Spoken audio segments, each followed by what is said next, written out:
नमस्कार दर्शक बंधु आपण को आम चैनल को स्वागत। आपणकर जदि तुला राशि होता है तेबे ही भिडटी आपण मानक पाई सेथिपाई निजर व्यस्त बहुल समय मध्यरु मात्र 10 मिनिट समय आपण निज पाई दियंतु एवं जानतु एही अक्टोबर मास 4 तारिख ठारू संपूर्ण मासटी आपणकर किपरि रहिबो। देखंतु एही अक्टोबर मासर राशिफल अन्य मासगुड़िकर राशिफल ठारू संपूर्ण भावरे भिन्न, कारण एही मासरे 5टी ग्रह करुछंती राशि परिवर्तन, जहा फलरे आपणक जीवन रे मध्य एक विराट परिवर्तन आनिबे। देखंतु समस्त तुला राशिर व्यक्ति माने गत गोटे मास कि 2 मास हेब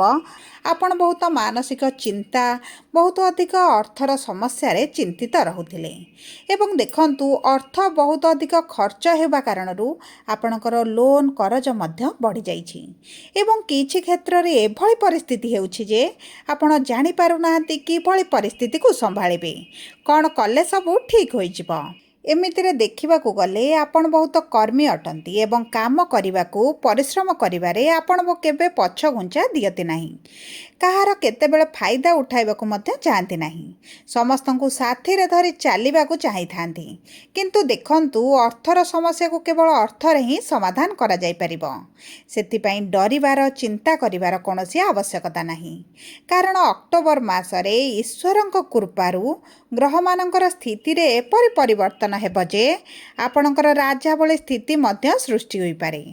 जो माने एबे मानसिक स्थिति रे आर्थिक स्थिति रे कर्म क्षेत्र रे एवं संपर्क को नहीं अधिक विचलित अछंती चिंतित अछंती सेथिरे से माने सुधार देखिबे। सेथिपाई आपण आम सह वीडियोर शेष पर्यंत जोड़ी होई रुहंतु एवं संपूर्ण और सठिक तथ्य जानि परिबे। किंतु वीडियोटी आरंभ करिबा पूर्वरु जदि आपणकर भी तुला राशि होइथाए एवं आपण भी ईश्वर को आंतरिक भक्ति एवं विश्वास करती तेबे वीडियोटी को लाइक करंतु, कमेंट बॉक्स रे जय जगन्नाथ जय माँ लक्ष्मी अवश्य लिखि दियंतु। ता सहित आम सह जोगाजोग करिबा पई चाहुथिले वीडियोर मध्य भागरे एक व्हाट्सएप नंबर टी दिया जाइछि, जो नंबर साहाय्य आपण आम सह जोगाजोग करी निजर नूतन कुंडली प्रस्तुत करि परिबे, कुंडली विश्लेषण कराई परिबे किंबा चाकरी विवाह व्यवसाय प्रेम संपर्क को नहीं किछि समस्या रहिछि ताहार सहजरे एवं स्वल्प मूल्य रे समाधान करि परिबे। सेतिपाई आपण आम सह वीडियोर शेष पर्यंत जोड़ी होई रुहंतु एवं व्हाट्सएप नंबर माध्यम रे आम सह जोगाजोग करंतु। एबे आसंतु जानिबा अक्टोबर मासरे आपणक कर्म क्षेत्र कि भଳି रहइबो। देखंतु आपणक कर्म क्षेत्रर स्वामी हेउछंती चंद्रमा,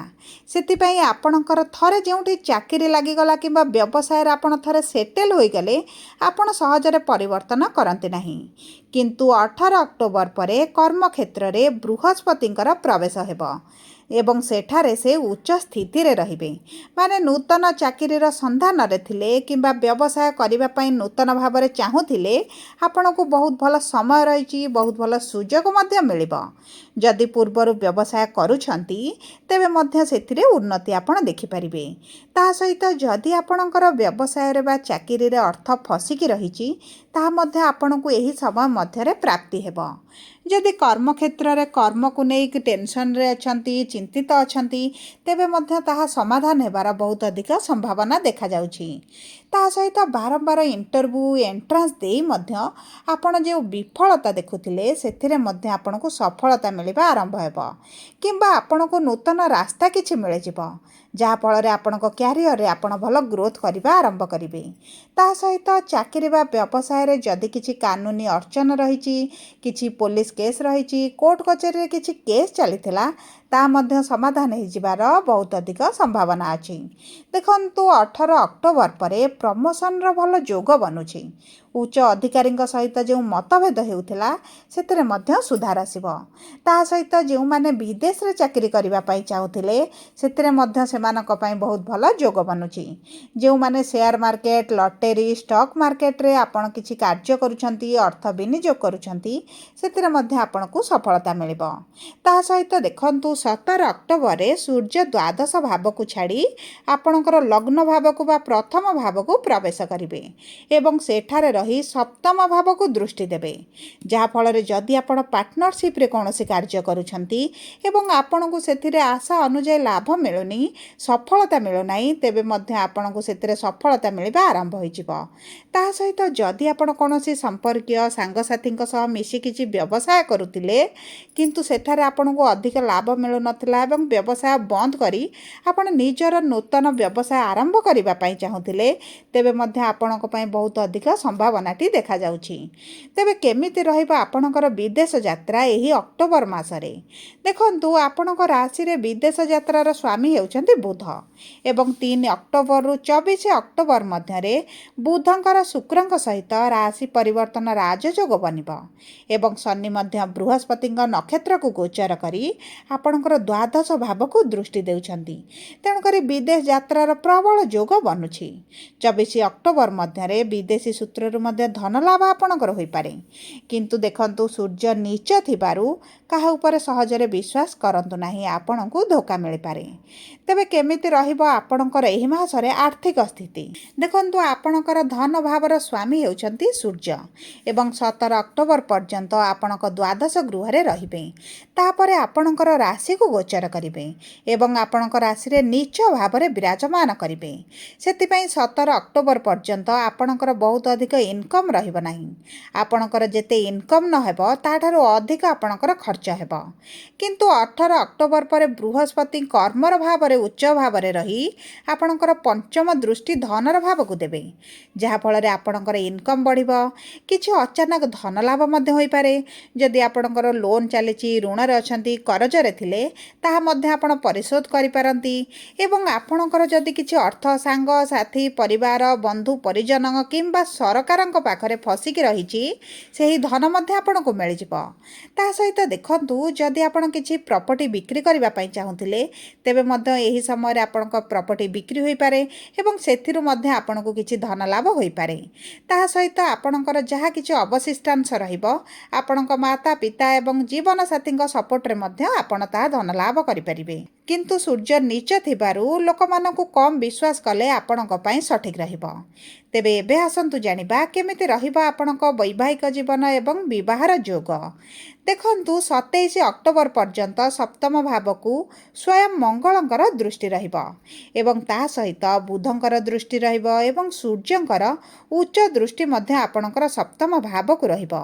माने आपण निज संपर्क रे बहुत अधिक द्वंद्व रे रहि पारंती जदि आपण विवाहर योजना रे अछंती एवं पूर्वरु बहुत थर चेष्टा करी बहुत दिन हला चेष्टा करी मध्य विवाहर जोग आसु नथिला तेबे आपणक पई एही मासरे विवाह पई भल प्रस्ताव आसी पारे किंबा आपण विवाह ठीक हेबार मध्य बहुत अधिक संभावना अछि देखंतु विवाह पई आपणकर प्रबल जोग बनुछि किंतु 17 अक्टोबर परे आपणक वैवाहिक संपर्क रे डाइवोर्स वाली परिस्थिति मध्य देखा देई पारे आपणक साथींकर असल चेहरा मध्य आपण देखि पारंती सेति पई चेष्टा करंतु संपर्क को बंचाई रखिबा पई 17 अक्टोबर रु 17 नवेम्बर पर्यंत टिके नरम रहिबा पई कारण सूर्यंकर नीच दृष्टि आपणक संपर्क मध्य रे एही मासक मध्य रे बहुत अधिक कलह सृष्टि करिबो जेउ माने एही समय मध्य रे प्रेम विवाह करिबा पई चाहुतिले दीर्घ दिन हला प्रेम संपर्क रे रहितिले सेमानक पई मध्य बहुत भला समय आसुछि। तेबे आसंतु जानिबा केमिति रहिबो पारिवारिक संपर्क भूमि घर संपत्ति एही अक्टोबर मासरे देखंतु आपणक राशि रे भूमि घर संपत्तिर स्वामी हेउछंती शनि एवं एही मासरे आपणको भूमि घर वाहनर सुख प्राप्ति हेबो जदि आपण किछि भूमि घर किंबा गाड़ी क्रय करबा पई चाहुचंती तेबे आपणकर क्रय करिवार बहुत भला जोग बनुछि आपणक मातांक स्वास्थ्य रे मध्य परिवर्तन आसीबो एवं आपणक पितांक ठारू धन संपत्ति एवं सपोर्ट मिलबार बहुत अधिक संभावना अछि आपण एही मासरे नूतन घर को गृह प्रवेश करि पारंती नूतन जागा नूतन घर कार्य मध्य आपण आरंभ करि पारंती एहा आपणक पई बहुत अधिक शुभदायक रहिबो। तेबे केमिति रहिबो शिक्षा एवं संतानर जोग एही अक्टोबर मासरे देखंतु 18 ଅକ୍ଟୋବର ପର୍ଯ୍ୟନ୍ତ ବୃହସ୍ପତିଙ୍କର ଦୃଷ୍ଟି ଆପଣଙ୍କର ପଞ୍ଚମ ଗୃହକୁ ରହିବ। ମାନେ ଆପଣଙ୍କୁ ପଢ଼ାପଢ଼ିରେ ଆପଣଙ୍କ ଶିକ୍ଷା କ୍ଷେତ୍ରରେ ବହୁତ ଅଧିକ ଶୁଭ ଫଳ ପ୍ରାପ୍ତି ହେବ ଏବଂ 18 ଅକ୍ଟୋବର ପରେ ମଧ୍ୟ ଆପଣଙ୍କୁ ଶିକ୍ଷା କ୍ଷେତ୍ରରେ ବିଶେଷ ସମସ୍ୟା ଦେଖାଯିବ ନାହିଁ।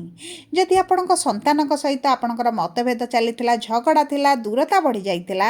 ତେବେ ମଧ୍ୟ ଏହିସବୁ ସମସ୍ୟା ଆପଣଙ୍କର ଦୂର ହୋଇଯିବ। ଆପଣଙ୍କ ବଡ଼ ପୁଅଙ୍କୁ ନେଇ ଯଦି ଆପଣ ଚିନ୍ତିତ ଥିଲେ, ତାଙ୍କ କ୍ୟାରିୟରକୁ ନେଇ, ବିବାହକୁ ନେଇ, ତେବେ ମଧ୍ୟ ଆପଣଙ୍କର ସେହି ସବୁ ସମସ୍ୟା ଦୂର ହୋଇଯିବ। ସନ୍ତାନଙ୍କ ପାଇଁ ଯଦି ଆପଣ ଚେଷ୍ଟା କରୁଛନ୍ତି, ଦୀର୍ଘ ଦିନ ହେଲା ସନ୍ତାନ ପ୍ରାପ୍ତି ପାଇଁ ଚେଷ୍ଟା କରୁଛନ୍ତି, ବିଫଳତା ଦେଖୁଥିଲେ, ତେବେ ମଧ୍ୟ ଆପଣଙ୍କ ସନ୍ତାନ ପ୍ରାପ୍ତି ପାଇଁ ବହୁତ ଭଲ ଯୋଗ ବନୁଛି। ଯଦି ଆମେ ଦେଖିବା ଆପଣଙ୍କର ସ୍ୱାସ୍ଥ୍ୟକୁ, ତେବେ ଦେଖନ୍ତୁ ଆପଣଙ୍କର ଏହି ଅକ୍ଟୋବର ମାସରେ ପେଟରେ ଯେଉଁ ସମସ୍ୟା ଥିଲା, ଗୋଡ଼ରେ ଯେଉଁ ସମସ୍ୟା ଥିଲା, ତାହା ଧୀରେ ଧୀରେ କମିବା ଆରମ୍ଭ ହେବ। କିନ୍ତୁ ସୂର୍ଯ୍ୟ ଯେହେତୁ ଆପଣଙ୍କ ରାଶିରେ ନୀଚରେ ରହିବେ, ଆପଣଙ୍କର ମୁଣ୍ଡ ବିନ୍ଧା ଭଳି ପରିସ୍ଥିତି ମଧ୍ୟ ଦେଖାଦେଇପାରେ। ସେଥିପାଇଁ ନିଜ ସ୍ୱାସ୍ଥ୍ୟର ବହୁତ ଅଧିକ ଯତ୍ନ ନିଅନ୍ତୁ। ଯଦି ଆପଣ କିଛି ଲିଗାଲ ଇସ୍ୟୁରେ ଫସି ଯାଇଥିଲେ, କୌଣସି ଆପଣଙ୍କ ଉପରେ କୌଣସି ସ୍କାମ୍ରେ ଆପଣ ଫସି ଯାଇଥିଲେ, ସେଥିରୁ ମଧ୍ୟ ବାହାରିବାର ବହୁତ ଅଧିକ ସମ୍ଭାବନାଟି ଦେଖାଯାଉଛି। ତେବେ ସବୁ ପରେ ଆସନ୍ତୁ ଜାଣିବା କ'ଣ ରହିଛି ସହଜ ଉପାୟ। ଦେଖନ୍ତୁ, ଆପଣ ପ୍ରତିଦିନ ସକାଳେ ଏବଂ ସନ୍ଧ୍ୟା ସମୟରେ ଦୁର୍ଗା ଚାଳିଶା ପାଠ କରିବା ଆରମ୍ଭ କରନ୍ତୁ ଏବଂ ପ୍ରତିଦିନ 5 ଥର ଗାୟତ୍ରୀ ମନ୍ତ୍ର ଜପ କରନ୍ତୁ। ମଥାରେ ଆପଣ ହଳଦିଆ ଚନ୍ଦନ ପ୍ରତିଦିନ ଲଗାନ୍ତୁ ଏବଂ ସବୁଠାରୁ ଅଧିକ ଶୁଭଫଳ ପ୍ରାପ୍ତି ପାଇଁ ଆପଣ ଅଟାର ହାଲୁଆ ବନାଇ ମହାଦେବଙ୍କ ପାଖରେ ଭୋଗ ଲଗାନ୍ତୁ। ଏହା ଆପଣଙ୍କର ଜୀବନ ପରିବର୍ତ୍ତନ କରିଦେବ। ଯଦି ଆପଣଙ୍କର ତୁଳା ରାଶି ହୋଇଥାଏ, ଭିଡ଼ିଓଟି କିଭଳି ଲାଗିଲା କମେଣ୍ଟ ବକ୍ସରେ ଲେଖି ଜଣାନ୍ତୁ। ଯଦି ଆପଣଙ୍କ ପ୍ରିୟଜନଙ୍କର ତୁଳା ରାଶି ହୋଇଥାଏ, ଭିଡ଼ିଓଟି ତାଙ୍କ ସହ ସେୟାର କରନ୍ତୁ। ଯଦି ପ୍ରଥମ ଥର ଆମ ଚ୍ୟାନେଲକୁ ଆସିଛନ୍ତି, ଚ୍ୟାନେଲଟିକୁ ସବସ୍କ୍ରାଇବ୍ କରନ୍ତୁ। ପାଖରେ ଥିବା ବେଲ୍ ଆଇକନ୍